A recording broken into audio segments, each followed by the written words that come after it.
নে তাড়াতাড়ি চল, এত লেট করছিস কেন? দিদি তুমি তো আমার আইসক্রিমটাই খেতে দিচ্ছ না। দেখ তুইও না পারিসও বটে। এটা আমি কি করলাম? হায় রে, আমার এত টাকা দামের কুলের আঁচড়ে বইটাই ভেঙে গেল। দিদি তুই এটা কি করলি?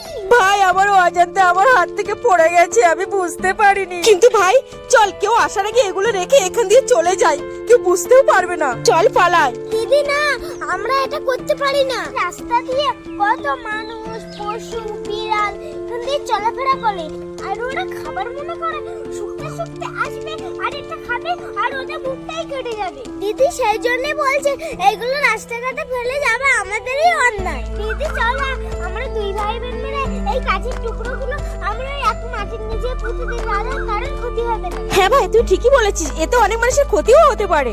নে চল। হ্যাঁ, কারোর ক্ষতি হয় এমন কোনো কাজ করা ঠিক না।